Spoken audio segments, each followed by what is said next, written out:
Las Vegas real estate facts. That's what I'm going to talk to you about today. And my biggest fear for you going forward and why you should use caution ahead. I've got the buyer's advice and the seller's advice, and we're going to get into the numbers that just came out from Las Vegas Realtors. We got some good stuff, folks. These are the facts that you need to know whether you're buying or selling in Las Vegas, Nevada. Remember, I'm Rob Howe. I'm all about houses and you. So when you're ready to sell or buy, you know how. I'm right here in front of you, folks. I've been doing this for 16 years, and I went to real estate school twice. Once in my mother's belly in 1976, and again 16 years ago. So let's dive in. I got I got so much for you. Check it out. We're going to start with where the median price is. September numbers came out. The median price has been holding very firmly all year long, surprisingly, because we've had so much inventory and not a lot of buyer activity. So just to quickly catch you up in case you don't know that, well, we were at 480 from August, and prior to that, the highest ever was 485. We held firm multiple months at 485 this year in the median price. Well, we've finally seen that softening that I've been talking about. We dropped to 470,000. That's a 2.1% decrease.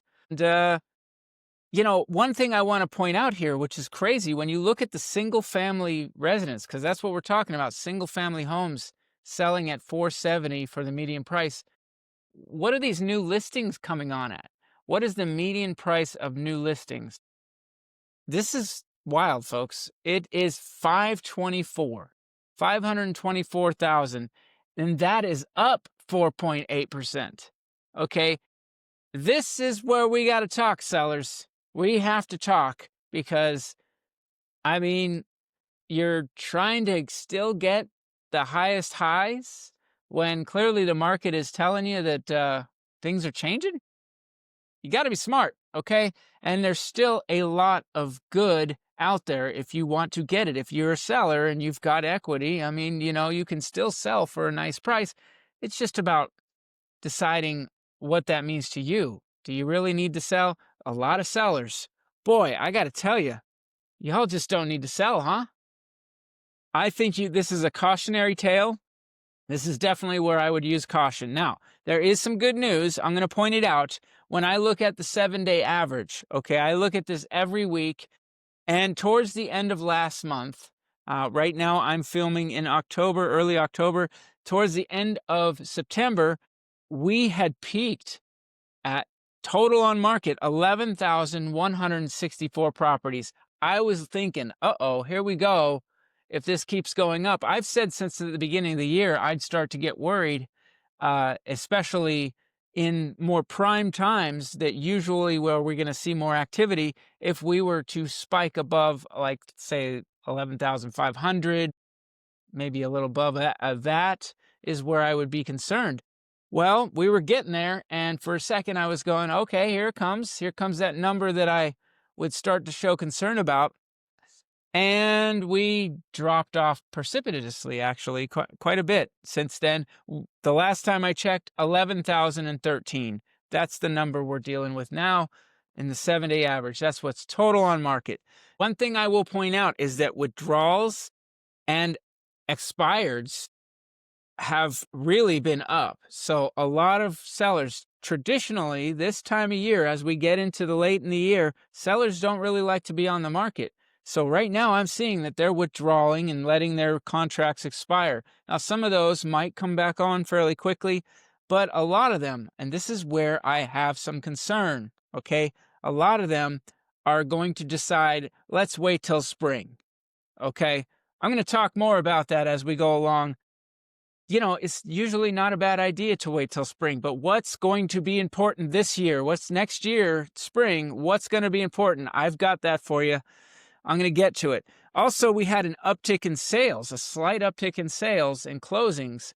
So that's why we're seeing actually that we spiked at 11,164 and have dropped down to 11,013, just barely above 11,000.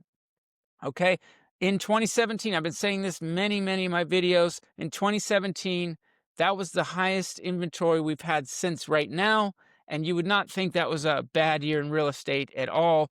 The thing was that we had a lot more buyer activity, and that showed as 2017 went on and until now, inventory dropped all the way until now. We have this year inventory spiking for the first time all the way up to 11,000 since 2017. Condos and townhomes. This is where sellers are being a little bit more responsible. Condos and townhomes, the median price is 294. It's down a little bit, not bad. I think it's not bad because usually the condos, that's the first thing I'm looking for. When I see prices dropping like a rock, you're going to see it in the condos first. Condos, townhomes get lumped in there. They're, to me, not really the same product, but they get lumped in together the way that Las Vegas Realtors puts them out. Now, what's interesting is I remember I mentioned the median price, a median listing price on the single family homes being high. Well, sellers in the condo and townhome areas, they seem more reasonable. Their median list price is 288,888. Okay. So that seems to me that the condo owners that want to sell are getting the message. Maybe because we're seeing that those lower price ranges are not getting as much activity. And those sellers that really do want to sell those properties are going, you know what? I need to make this happen. All right. So they're the ones giving the deal right now. Look at those condos and townhomes. If you're really worried that it's going to drop even further, then maybe you don't want to dive in now, but I think there's some deals to be had. All right, folks, number of new listings that came on last month, 3161. That's minus 1% from the prior month. Okay, so this is kind of what I've been saying. It is pointing towards that the inventory isn't continuing to pile up, which is really what we'd like to see. If you're a buyer right now getting into this time of year, you'd like to see more inventory, of course, but as a seller, you want to see that you're not, you know, ending up with piling and piling and piling. That would compound the issue if you're a seller that really wants to sell. We have 4 months of inventory in the single family homes, and we have, let's see, what do we have in the condos?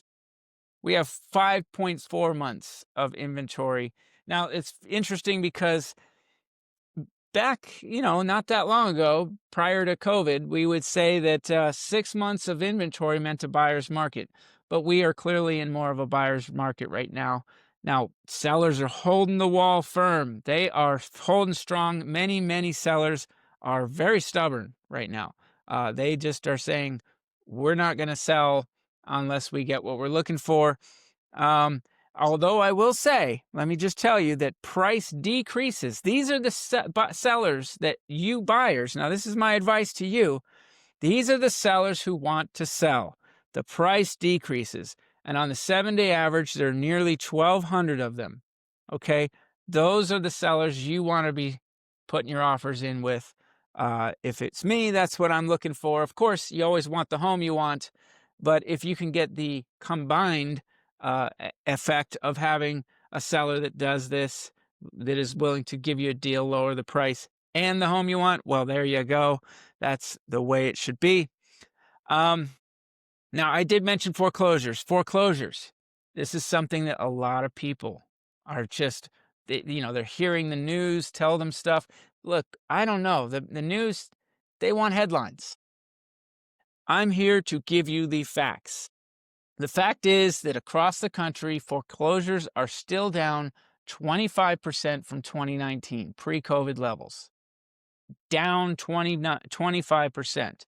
We are nowhere near, not even close to 2008.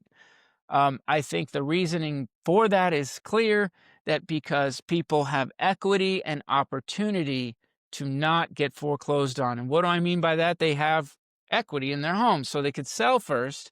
And especially if you've got a lot of equity, you can make your house a deal on the market if you really need to get sold because you're facing foreclosure. Of course, right? Also, opportunity. Opportunity, what am I speaking about? I'm speaking about things that weren't there before when it comes to the real estate or the foreclosure options that you would have from a lender. Okay, the lenders, the servicers of these loans, they want to make something work out. So people are getting workouts, they get longer opportunities to extend and get away from foreclosure process. So, okay, equity and opportunity, that definitely changes things for the foreclosure market. Now, something I'm going to point out really quickly, contingencies, which means when you go to buy another house and you make it contingent on selling your house, I see that they are very, very low. We have like 11 of them total. Like 11 sellers are okay with another seller using a contingency to buy their home. Why? Because they know the seller knows right now that if I just put more dominoes in the that have to knock down before I get to sell my house, this is a problem. So I got to sell another house to sell my house. And in this market, what you'd want to know for sure is about that property that your client is, or that your buyer is selling. Okay, are they selling at a reasonable price? Is it already in escrow? Great. If it's not on the market, don't like that so much, but you do want to know if they can be motivated enough, make a deal on their side to sell their property quickly so that you can sell your property to them via a contingency. It's not an easy sell right now. Okay. I would also say that if there was more desperation in the market, sellers would almost out of desperation, take the only offers they're getting, which might be a contingency. Even knowing the market the way it is, they might do that more often. So really, that just shows you that the sellers are just not terribly desperate. All right. So as you know, my buyer advice is to find those sellers that need to sell. Definitely get as much as you can in the back end, not just off the price, but as much as you can on the back end to help you buy down your rate. Rates are getting better. They're set to, lower the rate again in October. I think there's going to be 2 more rate changes this year. So buyers, that's your best advice you can get right now. Find those sellers that want to sell. Should you wait till next year? It's a good question. But I do have to say, if you're finding the home that you want, that you can afford, it's something you're comfortable in, I think in the long run, you will not have a problem buying right now. Okay. Sellers, it's really obvious. Get it done now. Okay. My concern, this is why I titled this video this way. The cautionary tale, the caution that I have looking ahead is that if so many sellers are just not desperate and saying, you know what, we'll wait till spring. Well, what's going to happen in spring? We don't know. We don't know exactly. Now, spring traditionally every year is a better market to sell in. There are more buyers. I do think that'll happen to some level. Maybe we'll see a better spring as far as buyer level is concerned about the total amount of buyers buying than in 2025. Maybe we'll see that in 2026. But if I'm a seller, I'm thinking, you know what? If I know that a whole bunch of other competition is going to come on in 2026, spring of 2026, and that a lot of the sellers are pulling off right now and just going to wait till spring, well, that could be a bit of a logjam.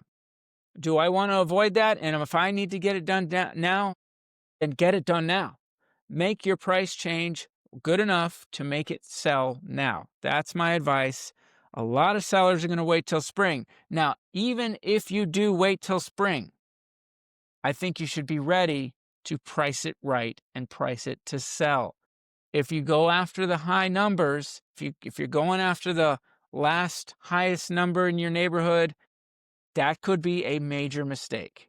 Okay, I think you want to sell early in spring and avoid any problems and get it done. Just get it done right now, sellers. I got to say, especially if you bought years past and didn't over leverage yourself, you have a great opportunity. You have made a lot of equity. Be smart. Be smart and sell it for the price that it will sell in this market. Don't just find the agent that will tell you that this is what they can sell it for because that's what something sold for 6 months ago. Okay? All right, folks, I hope you enjoyed this. And if you need help, you've got HAU's help right in front of you. That's right, house help, house help. Remember, I'm Rob Howe, all about houses and you, and I hope you have a fantastic week this week. I hope this information helps you in your journey to buying or selling a home in Las Vegas. Please contact me anytime. I don't care how you get a hold of me. Just do it when you're ready, and I'll see you on the next video, folks.